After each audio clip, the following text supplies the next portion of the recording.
How did we get here? I'm not asking the same question. Okay. How did we get here? Good morning, Cedar Rapids. Hey, salutations. Okay. Brothers, let us all unite!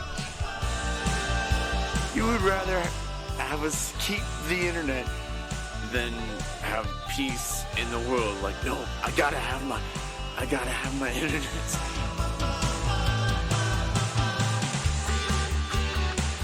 Not live in front of a studio audience.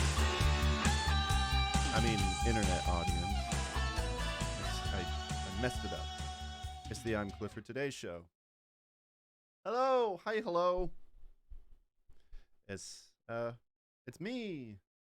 You're probably gonna notice that it's a little darker around here, and that's because I had to record this episode a little early because I know on YouTube I set up the whole like live stream to be scheduled, but then I totally forgot that I've got a wedding to be at this weekend. Not mine, unfortunately.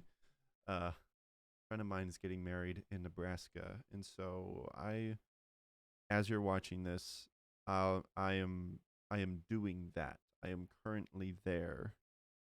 Well, actually, I should be driving over there. I'm driving over to Iowa Friday night, staying with Lisa's parents, and then Saturday morning, I'm continuing to drive over to Nebraska for the wedding, and then pretty much doing the reverse of that after the wedding.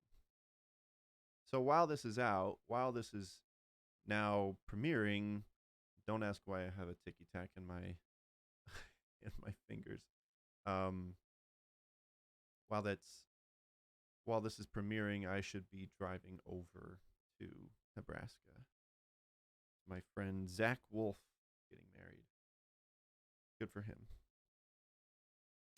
So I totally forgot that I had that going on. I mean, well, I didn't forget that I had it going on. I just wasn't putting two and two together and being like, wait a minute. I can't be at two places at once. Not sure what I was thinking, but hey, anyways, the show must go on whether I'm going to be there or not, and I'm sorry that I can't see you guys' chats, which feel free, even though I can't respond, feel free to speak up in the chats and talk to each other and share your thoughts on this terrible episode, spicy episode. So things are looking a little laggy. I apologize for that. Hopefully that'll calm down. But we have a lot to get to today. There is a lot of spicy going on. And this is probably going to be the episode that makes a lot of people mad. But you know what? I'm okay with that. I'm just, I'd rather be honest about a lot of things up front rather than things come out later and people be disappointed. So I'd rather have the audience that I want now rather than later. But first, we got a few things to get through. Also, intro music by John Bartman. JohnBartman.com. You can get some royalty-free music over there. Today, we are joined by Abacab by Genesis. Really fun album. And we're currently in the Genesis streak of albums of the week. So get used to that for a little while because I have a lot of Genesis albums. And yeah, so first of all, I want to give a shout out to my Patreon, patreon.com/I'mCliffordToday. Feel free to check that out if you guys are interested in supporting me in more of a financial way. I love you guys anyways. You guys give me so much support, and I am very grateful. But hey, when in Rome, that has nothing to do with anything. um, oh, where did my? Okay. So yeah, patreon.com/I'm Clifford today. I recently opened that up. We got a $3 a $3 tier. We got a $5 tier and $10 tier. So you guys can subscribe to any of those, and that's totally fine. No, and sorry, I'm just kind of going through my notes and taking a look at what to do.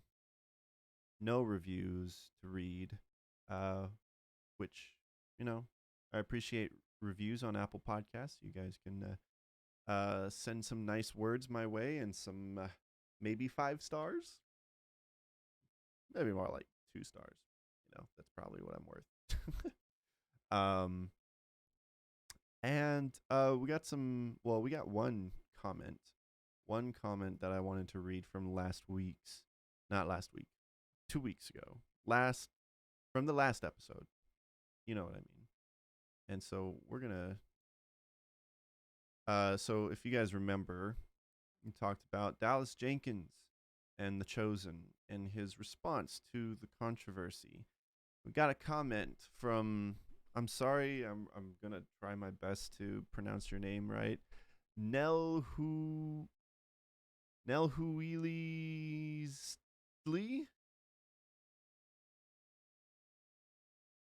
Nelhuilstli. I'll just call you Nell. You can correct me in the comments and get mad at me. That's totally fine. I apologize.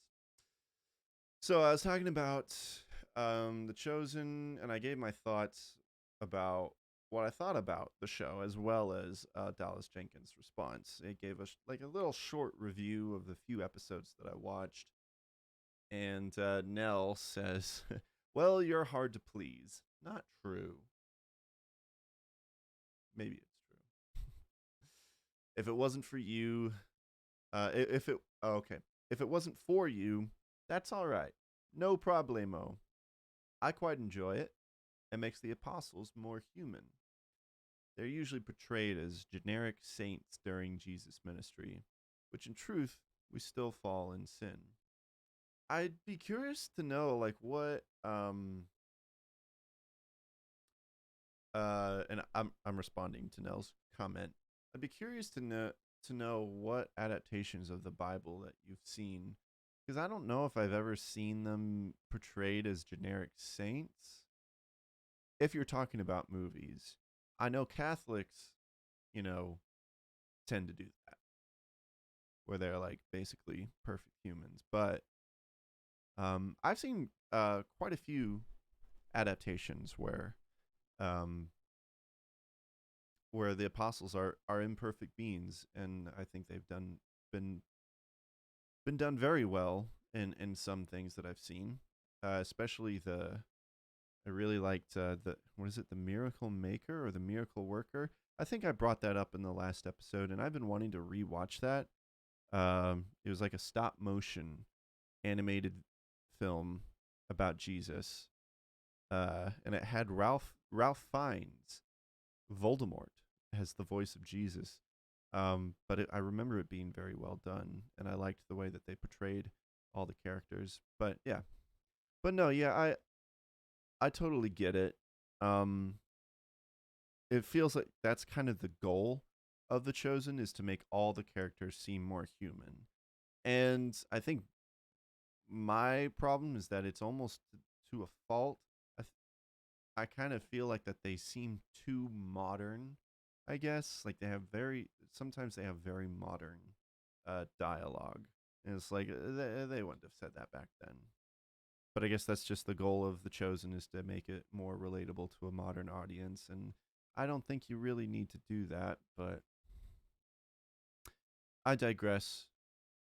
I'll get to the rest of your comment too. I also I want to retrace some of what I said from the last episode because someone said something that I heard that makes sense to me.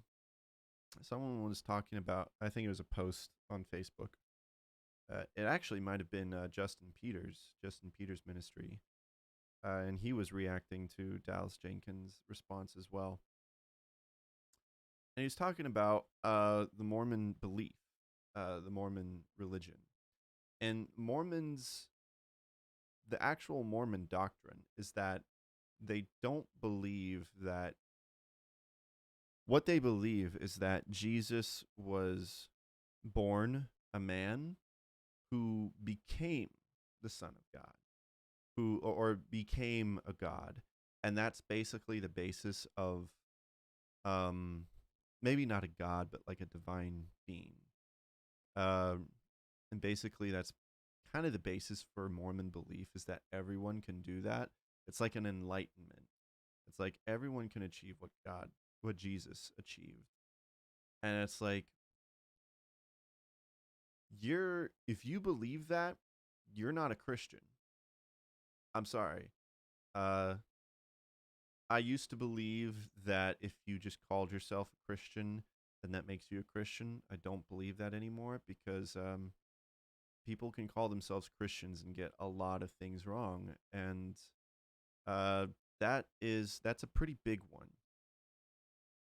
I'm still kind of in the middle. I think I lean a little bit towards the Justin Peters argument, but not fully. I understand Dallas Jenkins saying, can we, with 100% assurance, say that all Mormons are going to hell? Or that no Mormons are going to heaven? That's a question that I have. But I'm also careful with it because I do know that the Mormon doctrine is very dangerous. And so it's hard for me to believe that any Mormon can what he says believe in the same Jesus that we do.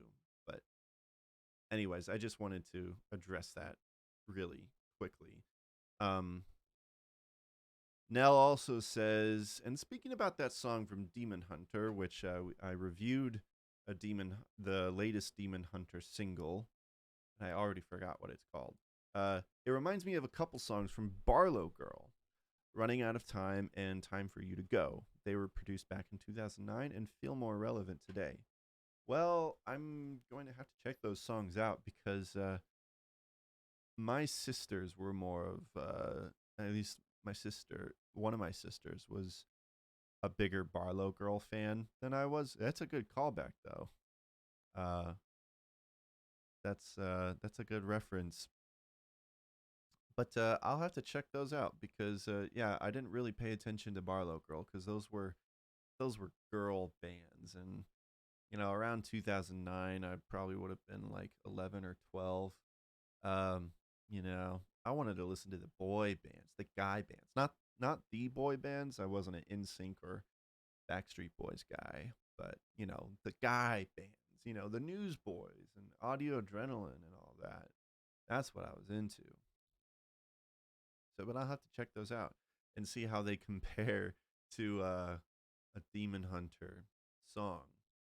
But thanks, Nell, for your comment, guys. Always feel free to comment in the videos, and maybe I'll address them in the next episode. And this is our housekeeping segment. So I love interacting with you guys. So we got our main topic today, but there's something else that we needed to talk about. And I know we just talked about this, and I said I don't plan on talking about this again, but I guess I lied. Speaking of lying, as I lay dying, everyone just clicked away from this video. I'm sorry. I'm becoming a dad. Not actually, but I'm becoming a dad at heart with my dad jokes. So as I lay dying, they're at it again with whatever's going on. And I said I wasn't planning on talking about it anymore, but just so much has gone on, and it's just like, and I also just have some more thoughts about it. So, one more band member has left the band. Actually, two big things have happened. Jordan Mancino, who, if you guys remember my documentary of As I Lay Dying, or if you're a fan of As I Lay Dying, you would probably know Jordan Mancino was like one of the closest friends of Tim Lambesis. I think he was there from the start of As I Lay Dying.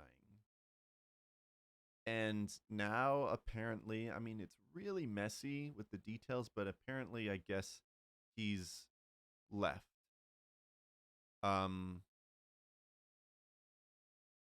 Originally, I guess he just planned to step away from the tour, but it doesn't seem like it's a temporary leave. It's probably more permanent. But let's just read this article. It's from Loudwire. As I Lay Dying reveal details of split with drummer Jordan Mancino. As I Lay Dying continue to undergo changes, with drummer Jordan Mancino being the latest member to exit the group. This isn't the only thing going on, by the way. Apparently, Tim Lambesis is also remarried, but we're going to talk about that. It's these two things together that are forcing me to talk about this again. Mancino recently revealed via social media that he would not be drumming on the band's upcoming tour, citing internal issues that need to be worked out. Following that statement, As I Lay Dying frontman Tim Lambesis has revealed that the group intends to move forward without Mancino, as attempts to reconcile proved unsuccessful. So it seems Jordan Mancino, with his statement, it wasn't an official leave, but with what Tim Lambesis is saying, it seems like maybe they're just pushing him out. In his statement, Lambesis revealed that Mancino had refused to communicate with the rest of the band except through lawyers. Lawyers? Well, now that I think about it, it's probably including lawyers in the whole thing probably makes it seem messier than it actually is, because with the band it's a whole company thing, and so they're probably having those conversations. The rest of the band except through lawyers, and that they recently received legal documents stating that the drummer wished to move on from the group. Lambesis' statement can be read in full below. So this was his statement. There was a public statement recently made by Jordan Mancino regarding internal issues within As I Lay Dying. We feel that it's necessary to share a little more information with the fans on the matter in order to better understand the situation and avoid making any wrongful assumptions. For the past 2 years, Jordan has excommunicated himself. For the past 2 years, excommunicated himself from the remaining members of As I Lay Dying, informing us that he wishes to only speak through lawyers moving forward. So this has been going on for 2 years, and I guess the whole time he hasn't. Wait, no, I'm mixing it up with Nick Hipa. That he wasn't touring for about a year before he actually announced that he was gone. There have been numerous attempts by the remaining members to reconcile with Jordan to find common ground and how to continue As I Lay Dying in a healthy and positive manner. In preparation for post-pandemic band activity, the remaining members felt it unfair to have our ambitions hindered by someone who refused to contribute or communicate openly. We feel this is not an efficient way for a band or business to operate productively. We offered Jordan the chance to get together and jam old songs, or even just get into a room together to talk weeks prior to an established deadline before before needing to find a fill-in drummer for the upcoming tours. We had no response until we were met with legal documents that Jordan wished to move on from the band and expected a payment in return. The remaining members feel that we must find other solutions to keep As I Lay Dying moving forward with Jordan Mancino involved. There is nothing personal with this situation in any way. Just based on what you've said in your statement, it sounds very personal. Something is going on. We want to continue playing music, and we cannot be an effective team if a member wants to limit all progress and productivity by refusing to communicate. The remaining members who write the songs, handle touring, logistics, merchandise, etc., feel confident that we can pursue our creative ambitions moving forward with greater ease, knowing that all members, producers, agents, crew members, etc., are enthusiastic to be involved. The driving force of As I Lay Dying is still well intact. That's just 2 members. Tim and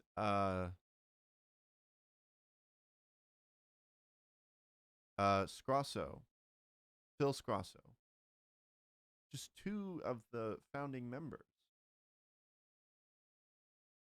Jordan has had a long career of performing As I Lay Dying songs very well, and his drumming on our earlier records in particular really pushed the genre as a whole. We'll forever be grateful for his contributions and the good times we shared. So, basically, bye-bye, Jordan. The rest of the article says Mancino becomes the 3rd band member to exit As I Lay Dying since they reunited with Lambesis in 2018. Guitarist Nick Hepa was the first to leave, confirming his exit in an August 2021 statement. Bassist Josh Gilbert's departure came in May of this year. And now Mancino is exiting the band as well, leaving Lambesis and guitarist Phil Scrosso as the lone remaining classic lineup band members. Yada, yada, yada. So now former Unearthed drummer Nick Pierce is handling drumming duties for their current tour. So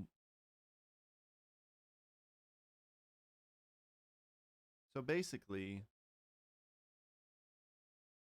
just within the past year, I guess technically over a year, because Nick Hepa left the band earlier than anyone actually knew. And there's been three band members who have left the band since their reunion. And one of them, Nick Hepa, said that he was not happy with the direction that As I Lay Dying was going, and he accused the band of hurting others, while also saying, I do not judge any of the remaining band members who choose to stay in the band, and tried to say, as if there was no hard feelings. Kinda, sorta, not really. I don't know. So we got that. And then we have Josh Gilbert, who apparently, from what we can tell, has left on good terms. He did not say anything to invoke any drama in his statement, and As I Lay Dying's announcement was very nice and very respectful of Josh Gilbert's legacy in the band, and what he was going to do further from that. And that's what they also tried to do with Nick Hepa. By the way, isn't Nick Hepa? I've always pronounced it Hepa, but now I'm hearing a lot of people say Hippa. Hepa feels better. I'm just going to say. So yeah, we have Josh Gilbert, who apparently has left on good terms, and he wants to do other things. But now, based on what we can tell from the announcement, Jordan Mancino is leaving the band with a pity party. That's what it looks like. It's probably, I don't know if it's true, but Jordan's leaving seems to be even messier than any of them because he's getting his lawyers involved. He's not talking to anyone apparently. And on top of all this, which not many people seem to be talking about for some reason, but Tim Lambesis is remarried for the third time. Well, married for the third time. He's gone through 2 divorces. This is another article from Loudwire. As I Lay Dying vocalist Tim Lambesis is once again a married man.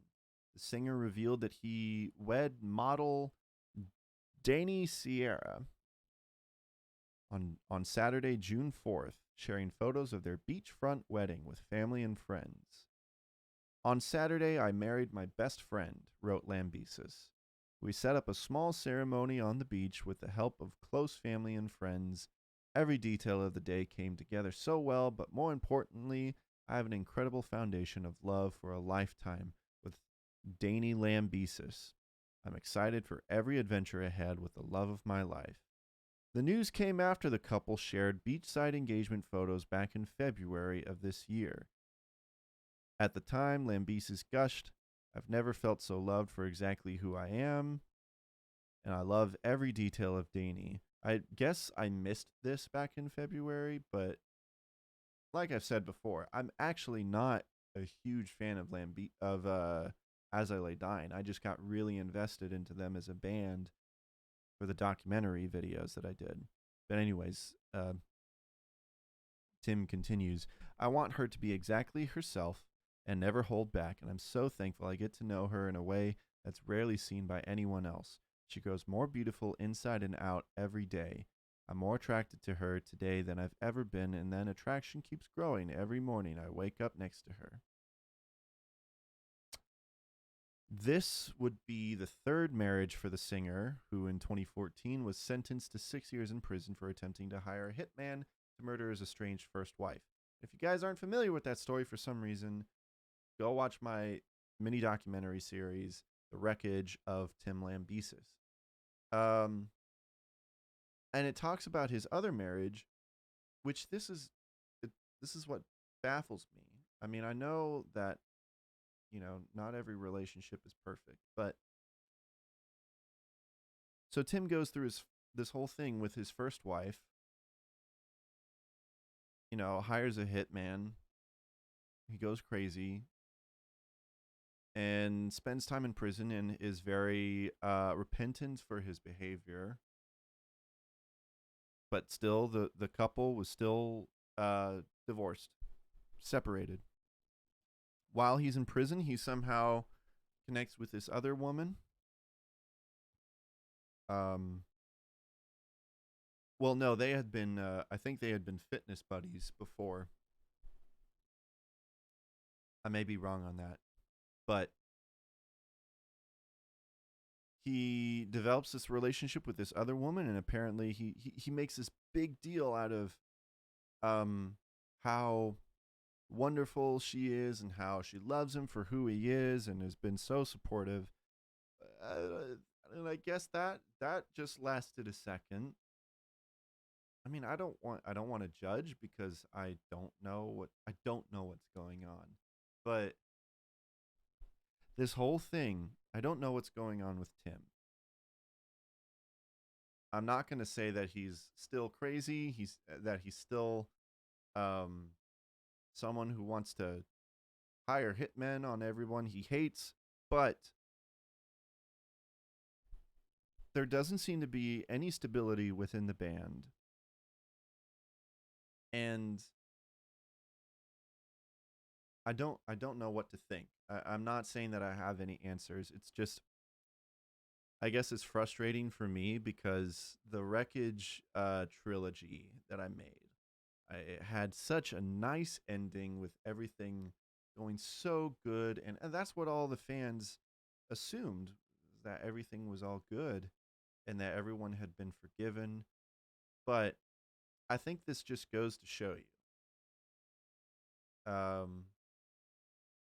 that while I'm still proud of those videos that I did, they've done some of my most well-performing videos on YouTube.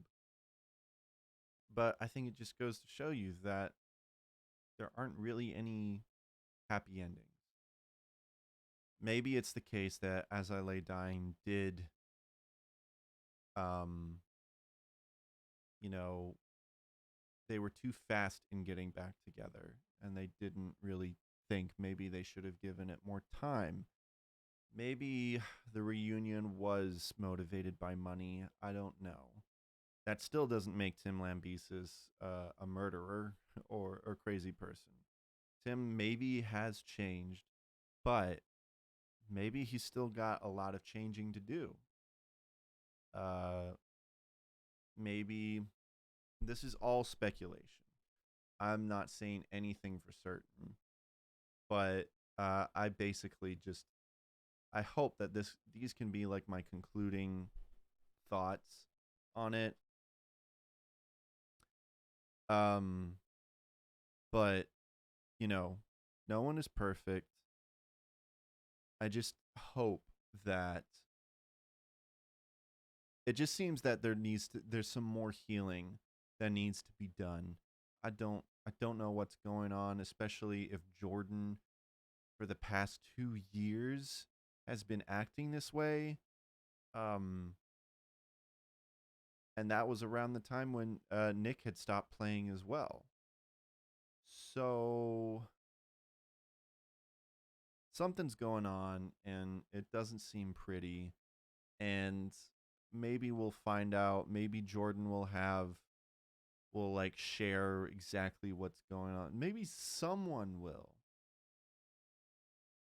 Because it doesn't seem to be healthy for many of the members of the band, especially for Tim and Jordan and Nick. I don't know. And also, I mean, still not sure if like any of the members are even still like Christians, or if they have any faith in Jesus. Don't know for sure. Like we've said, they haven't really been open about it. But if they're not, I hope, for their sake, I hope that Jesus can shine through in the whole situation and bring more healing back.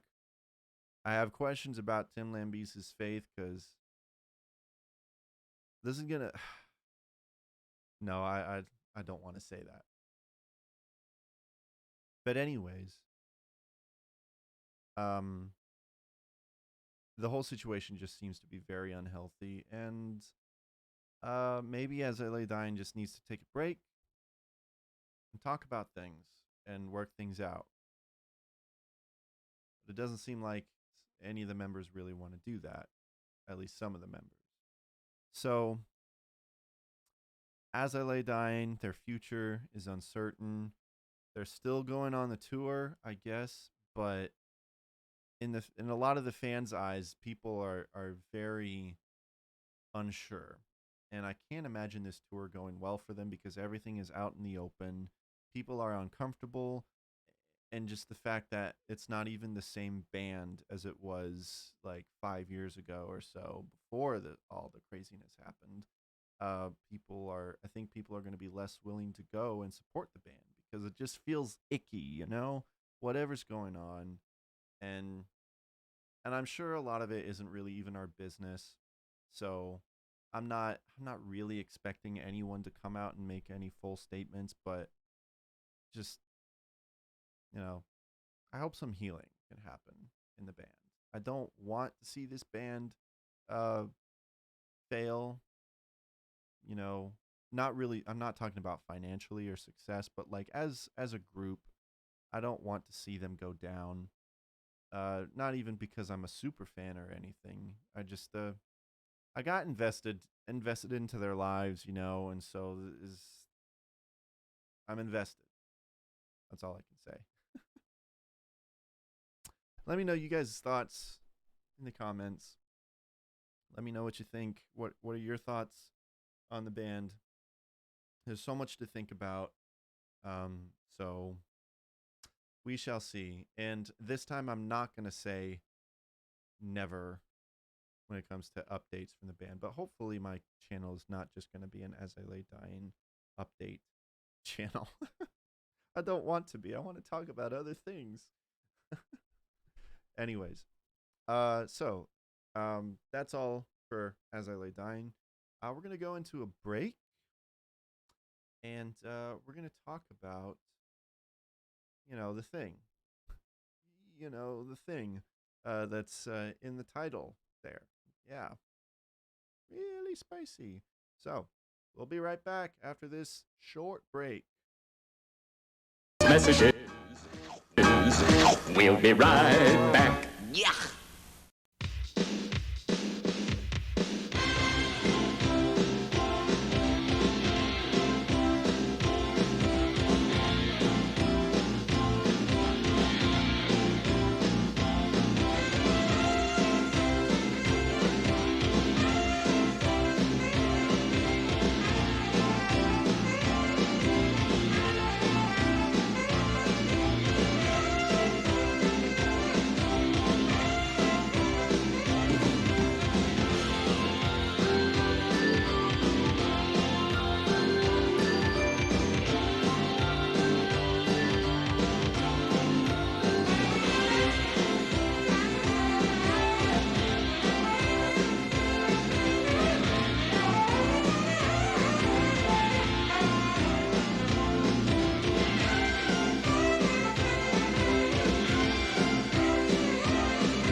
Let's take it back now, y'all. Welcome back to the I'm Clifford Today show. So, what we're going to talk about, a lot of you actually might be curious as to who the person the title is referring to, who they are. Well, so okay. There's a singer, singer-songwriter. Her name is Nicole Serrano. She's not very well known, but she has a following. She actually has toured with Chris Tomlin in the past and was actually featured on one of his songs. I can't remember which one it is off the top of my head, but if you look up Chris Tomlin and Nicole Serrano, it's there. I think it was on one of his worship tours. But now that I say that, I mean, what tour of Chris Tomlin isn't a worship tour? So people know her. And her story has been making big news. I mean, that's why I wanted to talk about it. She's not some nobody right now. I'm not just taking some random person and, calling them out. Her story was like, got a lot of coverage. She was even on People magazine. Well, at least they did an article of her. I don't know if she was actually in the magazine or not. I don't know how that works. If a newspaper or magazine does an article on you, an online article of you, which that's basically what all the publishing companies are doing. just putting articles out online so that people can react to them when the things happen. Do they make it in the magazines and then the newspapers? I don't know.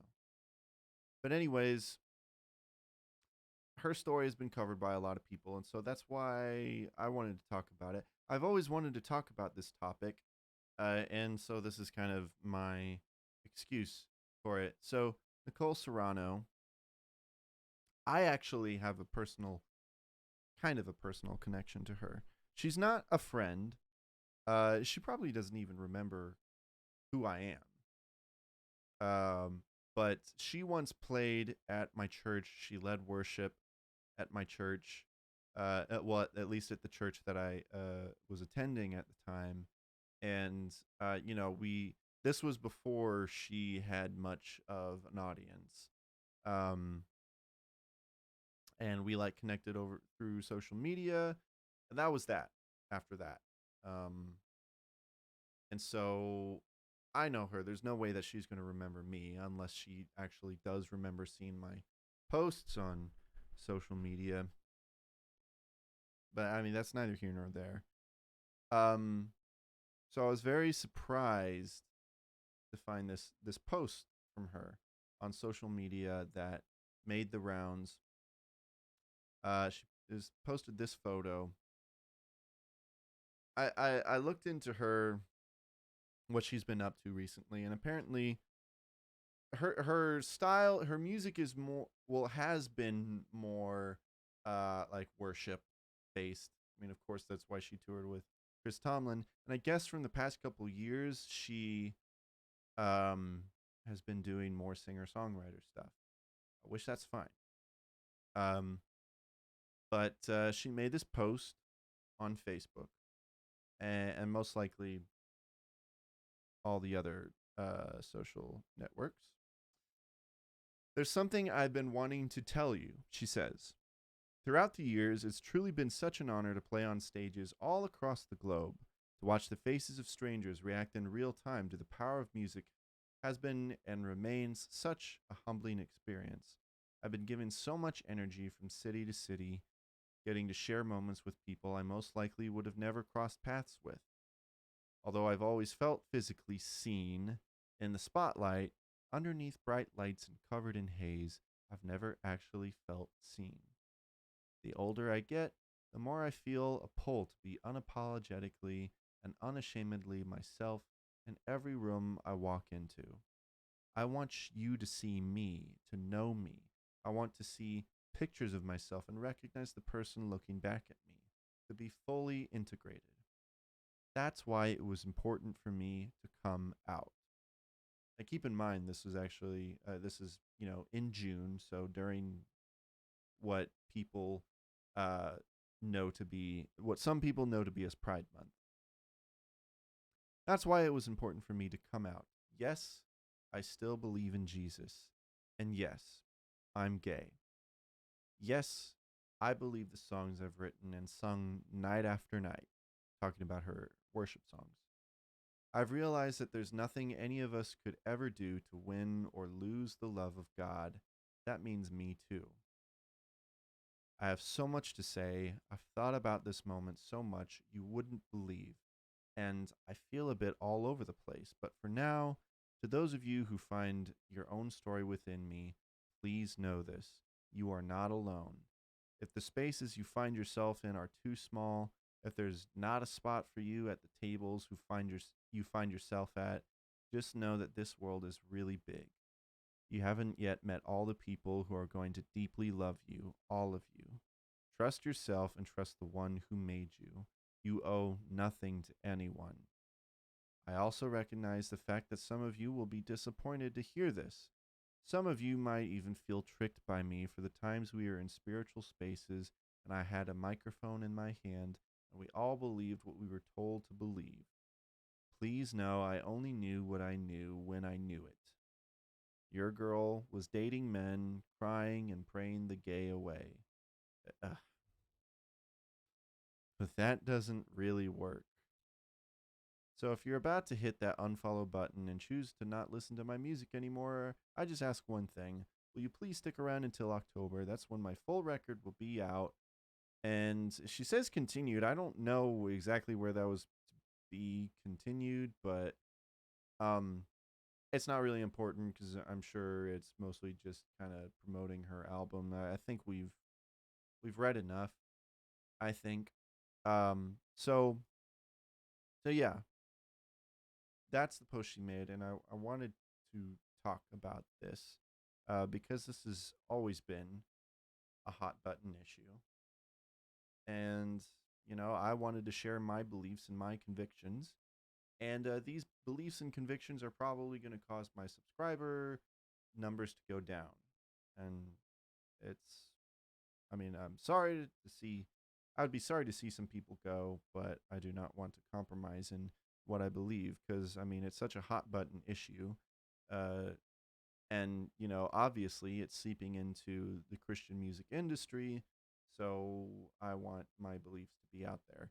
I've kind of touched on this when we talked about Chris Llewellyn from Ren Collective on talking about the transgender topic. So you guys there are some of you who probably already have an idea of what my beliefs are. Now, I have to say I'm very saddened by this post. I want to preface this that I'm not here to attack anyone or to hate on anyone, and I'm not here to I'm not here to attack anyone. I just want to convey what I believe the truth to be. And Nicole, I'm sorry, but I am very disappointed in this post. Not to say that you're,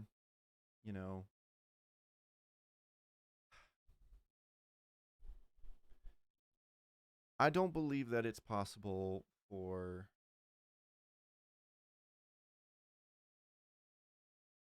someone to be a Christian and yet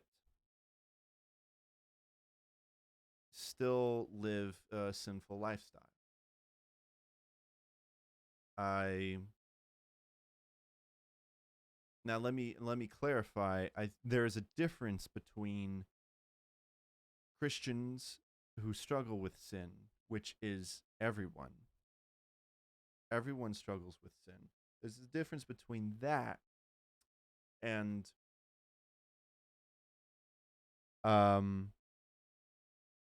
being okay with your sin, basically. Living your life and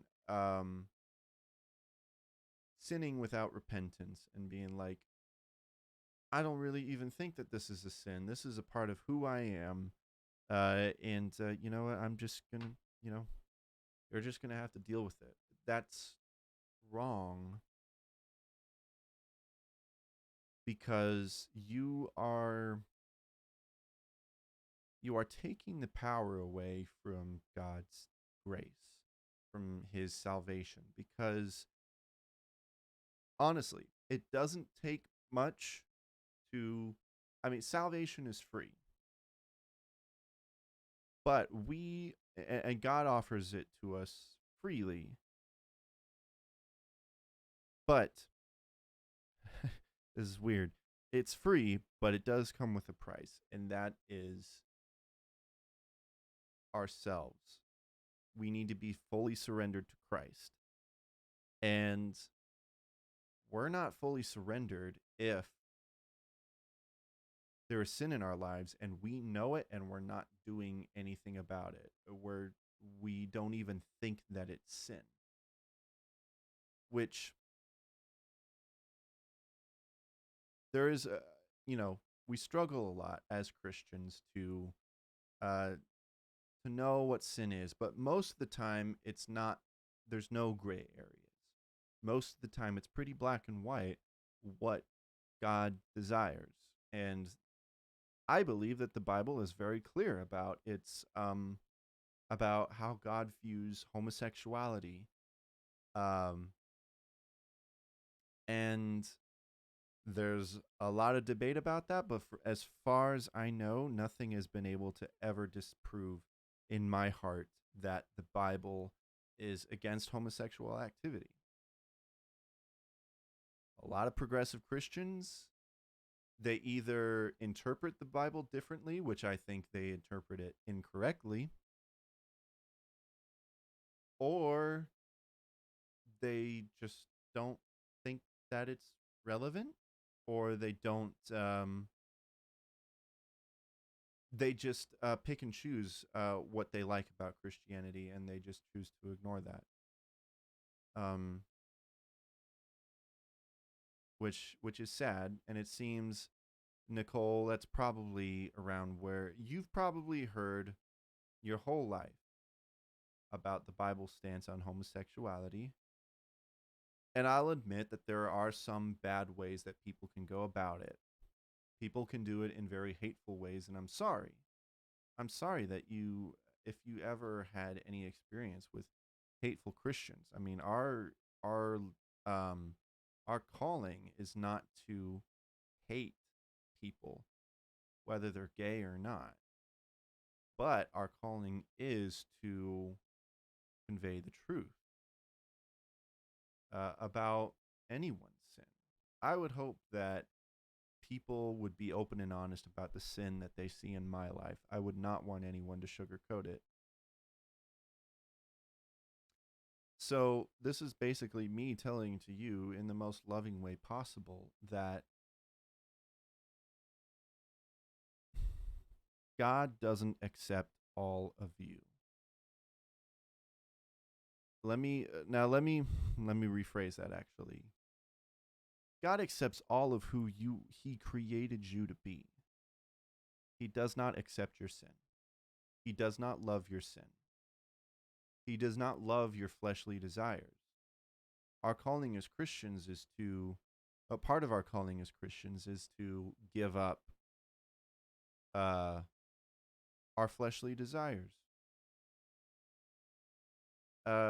There's no biblical truth to I'm trying to find what where she said it.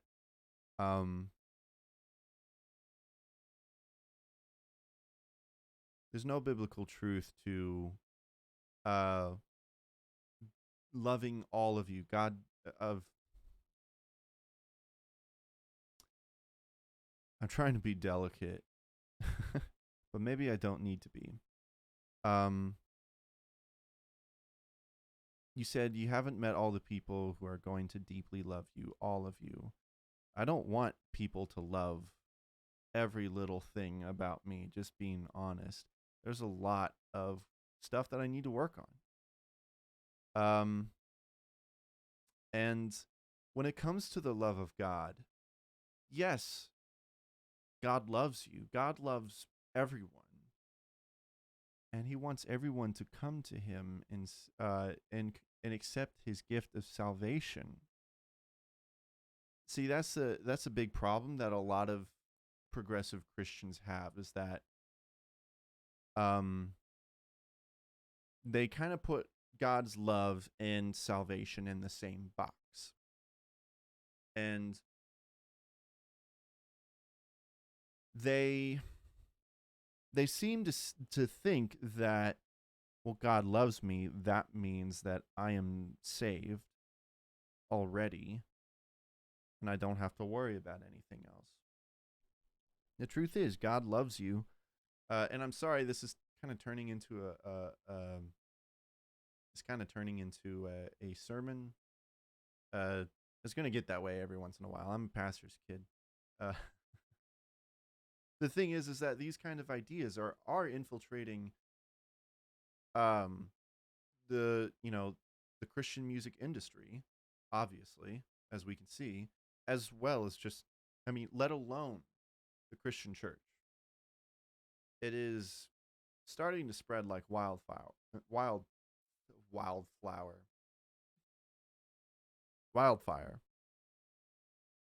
And so I think it's important to talk about it.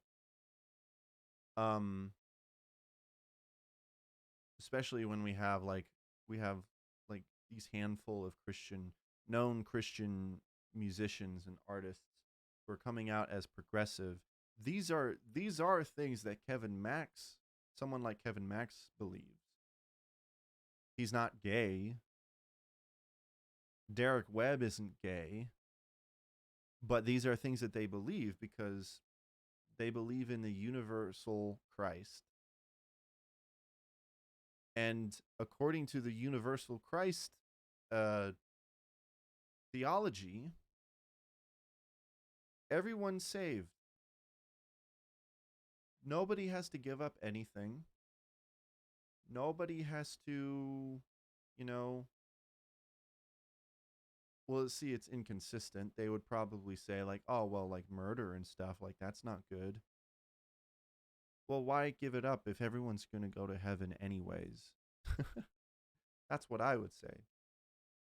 But yeah, according to their theology, no one has to give up any fleshly desires, honestly.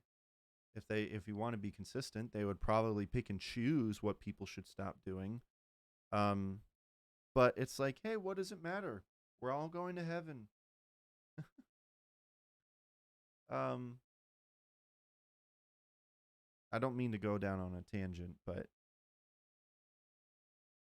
it's just not true. If you look at the scriptures and if you interpret them closely, you will see that we need to die to ourselves, and we can't go on living in a sinful lifestyle. Otherwise, we have taken away power from God's salvation. There is no salvation. I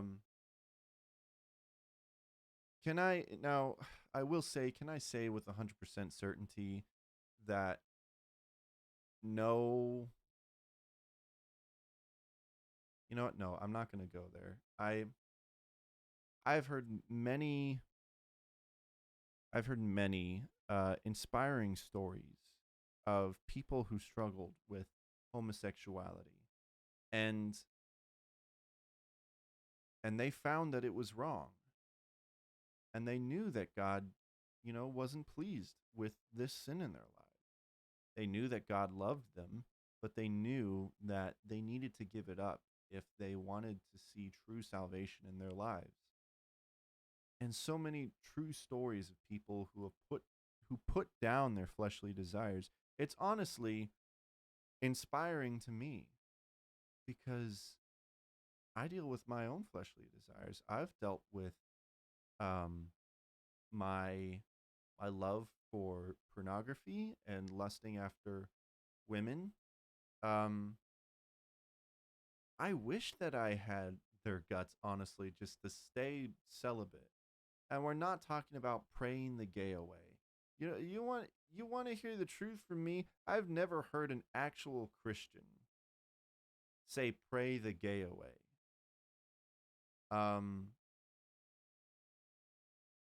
I don't like that sentence. However, I do believe that God can give one strength to overcome their fleshly desires, just like the same way that he does with me. It may be harder for some than it is for others. And I have no idea about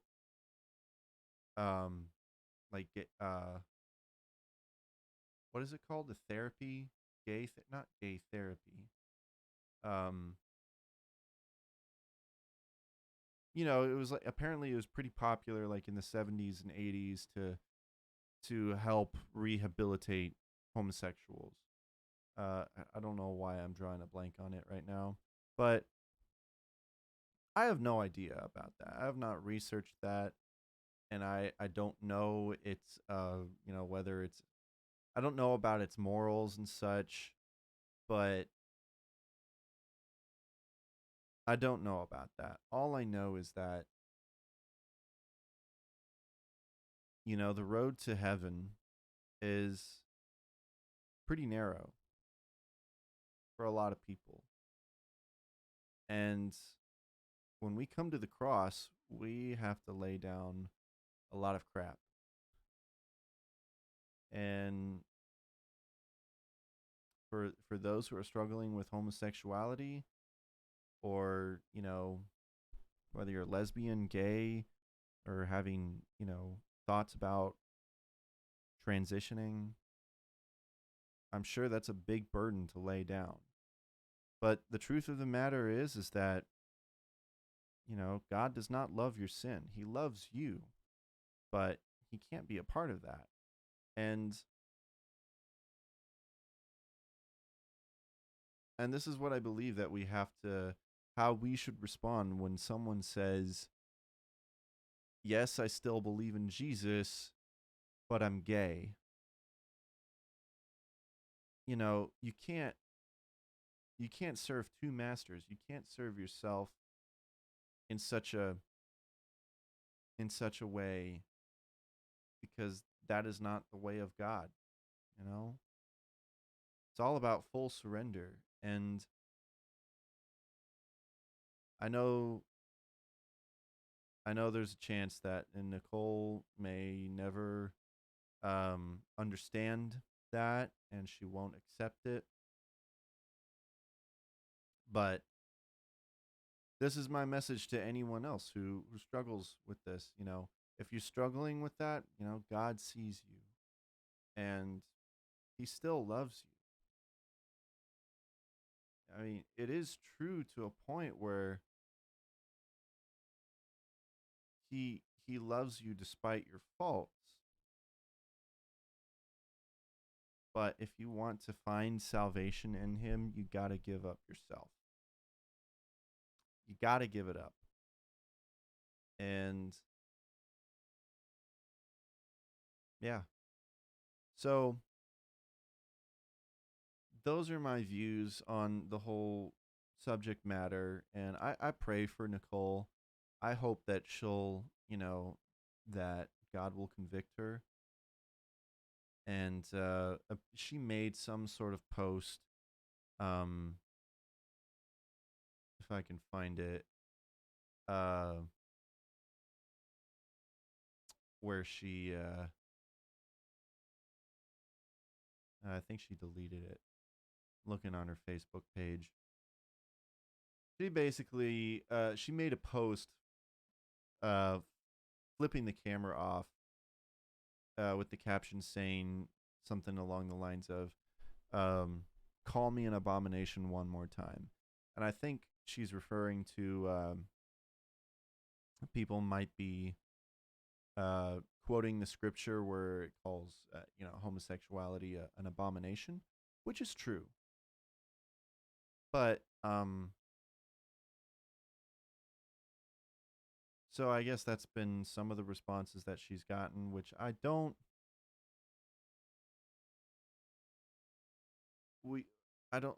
think it's a good witness to call an individual an abomination if that's actually happening. So I'll say to everyone, don't do that.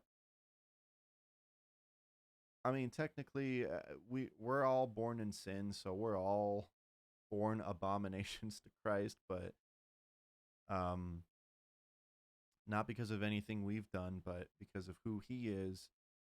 He loves us, and he sees us as his children. But just don't be saying stuff like that. I haven't seen any actual evidence of people calling her an abomination, but I'm just saying I don't approve of that. But Nicole, I hope you.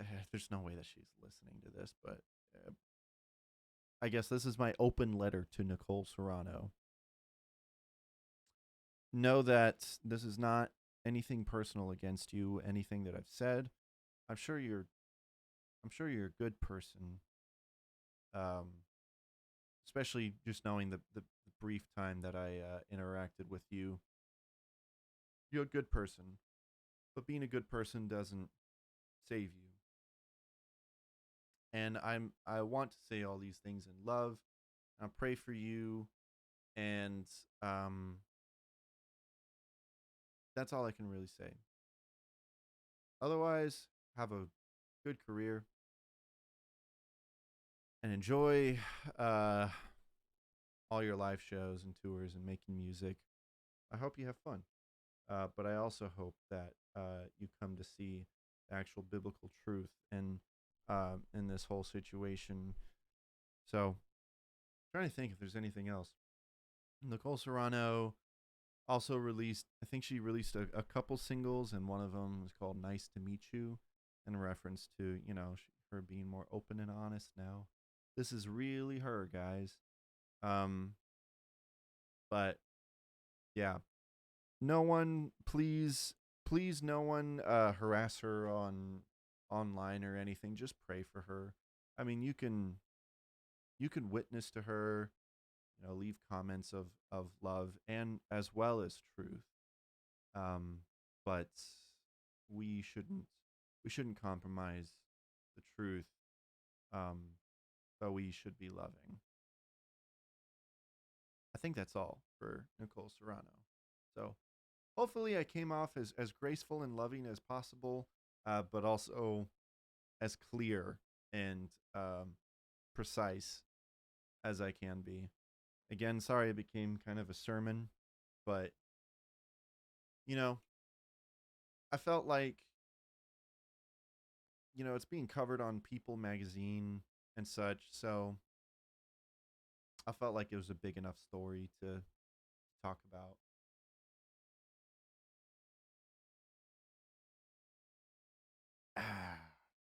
Okay, so music reviews, and this time we actually. Oh, why's the camera weird? Bring it down a little bit so it doesn't. Sorry, you guys are getting a little behind the scenes, I guess. So we got a couple things to talk about in music review. Big things. I know I mentioned in the last episode, I think I mentioned that I was going to talk about the Worship Initiative, Volume 30.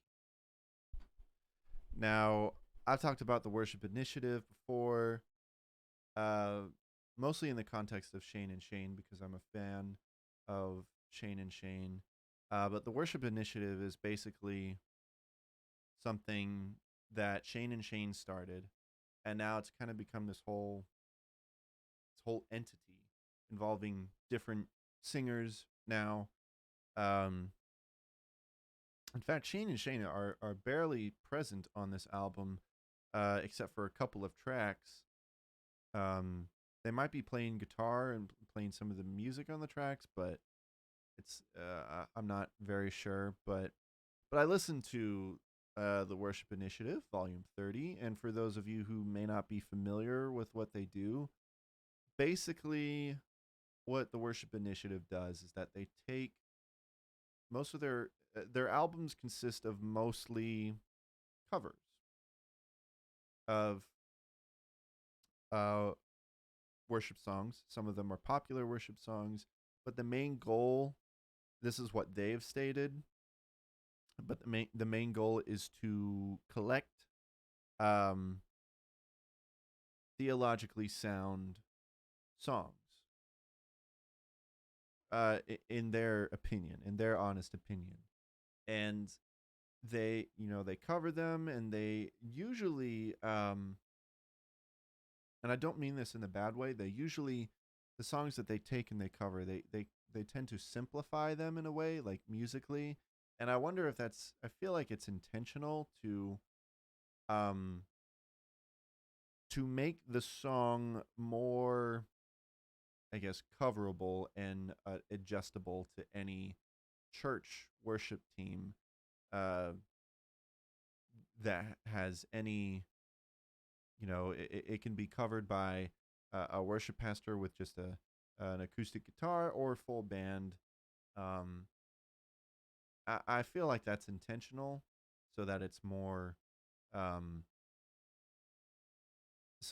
accessible to most worship teams, and I like it. It's not simplified in a bad way at all.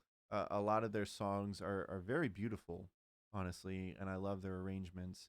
But but yeah, the Worship Initiative Volume 30 is simple, as most of their albums are, but not bad. It's a good collection of songs, even with, now this is where it's going to get a little controversial, even with the inclusion of Bethel and Hillsong songs. Now, I made a video about Bethel, Hillsong, and Elevation Worship, those bands. And so if you want to know my thoughts on that, you can watch that. But basically, to sum it up, I have my problems with each of those churches and each of those worship teams. However, I haven't found myself to be as black and white as a lot of people have. I'm not comfortable listening to their music or singing them in church most of the time. If I were still a worship leader, I would be probably choosing not to play any of their songs. But I also stated that many of their songs are great. Maybe not many, but a lot of them are great. And I like some of them because a lot of them are just, theologically sound.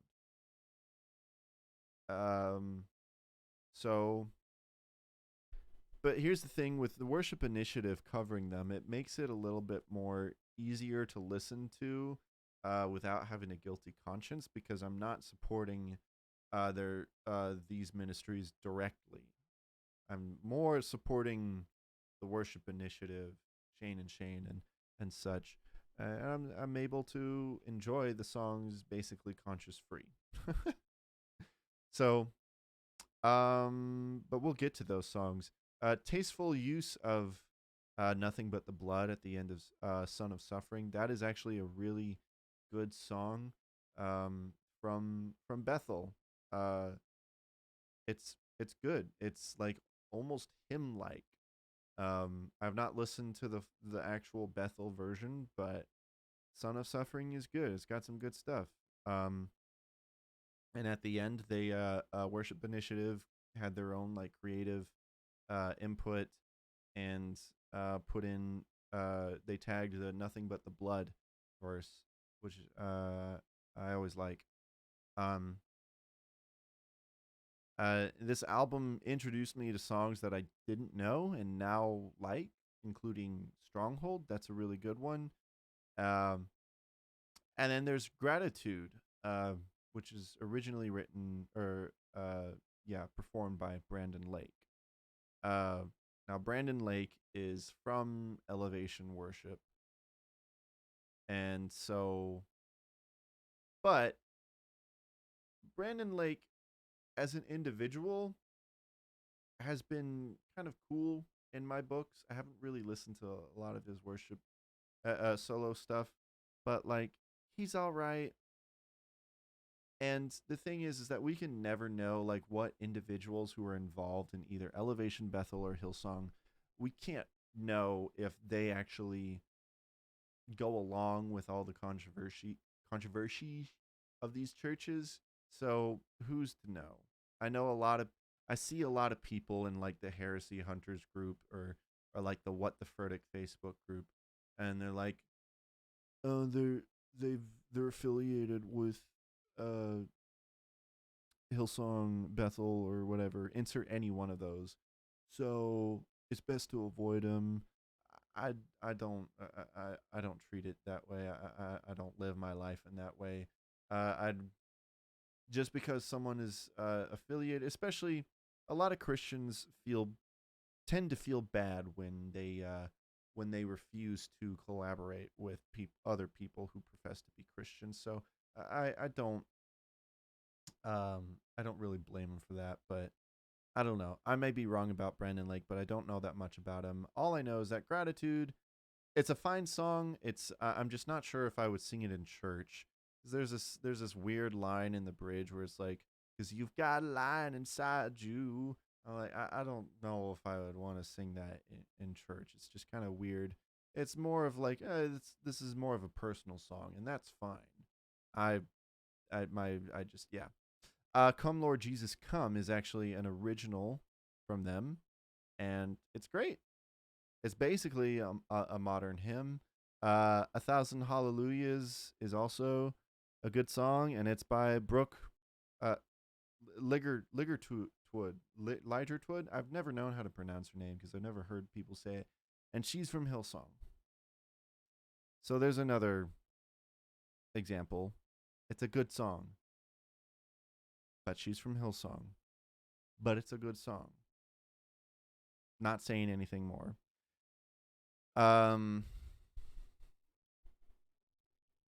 And they also have their own rendition of I Need Thee Every Hour, and that was very appropriate and much appreciated. It's a really good rendition.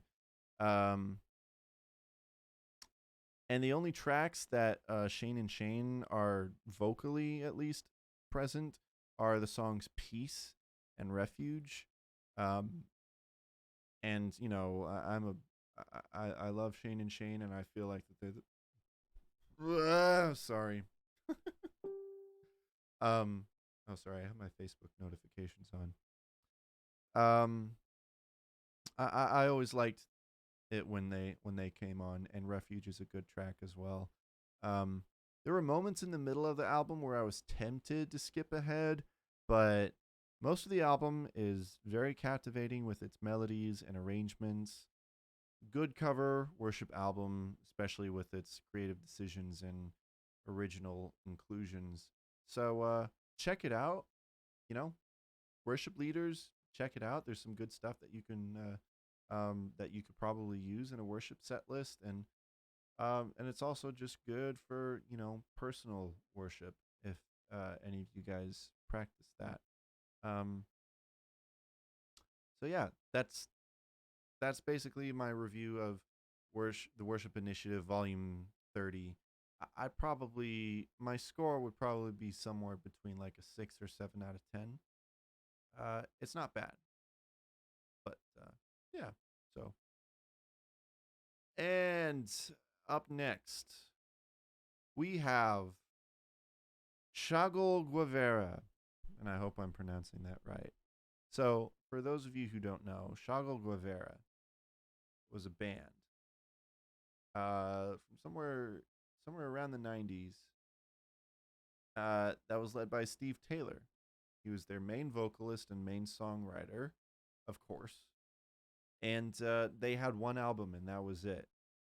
And now apparently they're back together making new music, and they have a new album coming out in July 1st, called Halcyon Days. And they've released 2 singles so far. And I'm sorry, I gotta say, as much of a big fan as I am of Steve Taylor, I had not taken the time to listen to Chagall Guevara's debut album, but I actually plan on checking it out because almost anything musically that Steve Taylor touches is gold. I have a lot of respect for his craft, and these 2 singles are no exception.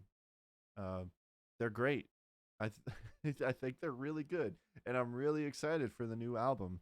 The 2 singles are Resurrection Number 9 and God Any Change. God Any Change, they said in a post on social media, it tells the story of an encounter with Greta Garbo, a silver screen star that abruptly retired in 1941 and spent the rest of her life as a recluse in New York City. The song was recorded in 1989, originally had the title My Tribute, and was a staple of early Chagall Guevara shows. Yeah, the song is very catchy and fun, but well crafted in true Steve Taylor form. It's basically, in my humble opinion, it's like REM meets the Rolling Stones in a weird way. It's a lot of fun, and it's got great melodies and great production as well. And Resurrection Number 9 is just as fun, with a great horn section to this rock and roll jam, which is not Steve Taylor's not a stranger to great horn sections in his songs, especially in Steve Taylor and the Perfect Foil in their album Goliath. I'm not sure what the lyrics mean, but there seems to be themes of idolatry and such. But either way, it's a great jam, and I'm really excited about this album. And in my spare time, I plan on listening to their previous album from like 30 years ago. um, yeah, so that's basically all that we got for um, music review.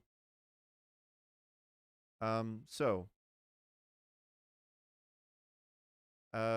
wow, this went a little quicker than I expected. I had so much to talk about, and I felt like I was going to go on for ages, but guess not. But maybe it felt like that to you guys. um so yeah, but there was something I wanted to leave you guys with before I go. So, audio feed. I'm doing it. I'm going next weekend. And if you guys don't remember, I mentioned this before when they announced their lineup. I'm going to attempt to do a video on audio feed, just to, with no real agenda except to just,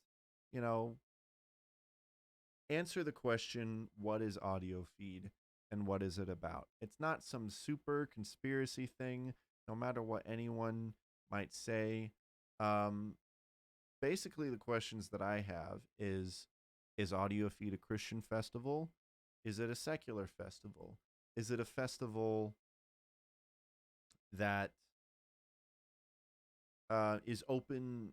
It tends to be open to Christian artists. Is it? Sorry, my phone fell. Is it progressive Christian? What?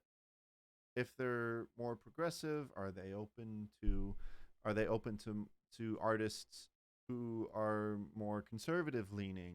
Yada yada yada. Just simple questions that I want to know, and it's not going to be some sort of hit piece. It's just going to be, hey, this is what audio feed is about. If you feel like it's your thing, then go. If not, then you know what it's about now. And so, yeah, that's all. No disrespect to anyone is going to be intended. I don't know why I'm giving this disclaimer right now, but I'm just being honest with you guys about my goals for this video. I'm really excited. I've always wanted to go to audio feed, and it never worked out, and now it is, and I'm doing something that I've never done before, and that's do this whole documentation of a festival. And I'm a little nervous. I would appreciate your prayers, because I don't know really what to expect in terms of like technology. I'm going to be bringing anything that I can when it comes to like chargers and batteries and my laptop. I don't have the best laptop in the world, so I'm very nervous. And my laptop won't work without power being plugged into something. So pray that I can find easy access to power. I'm probably going to bring like extension cords and such. And it's just going to be complicated, and I don't have my own crew. It's all going to be me. And I'm also nervous about, because I plan on driving back and forth from here to Urbana, right? Yeah, it's Urbana. I just plan on driving every day, and so I hope that the gas cost is not going to be too much for me. We'll see. I'm really nervous. I've reached out to a lot of the artists that are playing, and a lot of them have gotten back to me and are interested in interviews. If you're going to be on audio feed, please feel I'm going to be hanging around, so please stop me. I'm interested in interviewing anyone that I can, basically. So we'll see how it goes, and I'm gonna do it. I'm gonna do it be gone next weekend, and I'll talk about my experience in the next episode. And I'm not gonna like give too much away, but basically like just talk about how it went, and we'll see. We'll see if I get kicked out or not. I don't. I'm not gonna try to, of course, but I've said it a million times, but I'm excited about it. Man, I'm nervous about it. And I'm excited to potentially meet some people, some really cool people. We'll see how it goes. Just keep me in your prayers, and yeah, I'll share with you guys what I can in the next episode. So, oh yeah, and one other thing. So I mentioned at the beginning, I've mentioned this a few times on the channel. I made a whole short video. I have a Patreon now, patreon.com/I'm Clifford today, and one of the benefits of being a patron and supporting me is that you're going to get a bonus episode, a bonus section of the episode that's just going to be exclusive to you guys. Just a video. I mean, not that long, maybe like up to 30 minutes of some extra content. And just to give a little teaser, I guess, of what I'm going to do for this episode is that you probably have seen going around the internet these images of this website that can where it's an AI that can basically draw up a picture of anything based on your prompts. So you can type in anything. My favorite one so far has been Bernie Sanders in a bouncy castle, and it shows up a bunch of pictures. The thing is that it's really creepy most of the time and really like horrific. So what I'm gonna do in the bonus episode is I'm going to type in different like Christian artists and see how they come up in the AI. So I've already tested it a few times, and let me tell you, some of the stuff that it comes up with is like so uncanny valley, and it's like this stuff of nightmares. I'm sorry.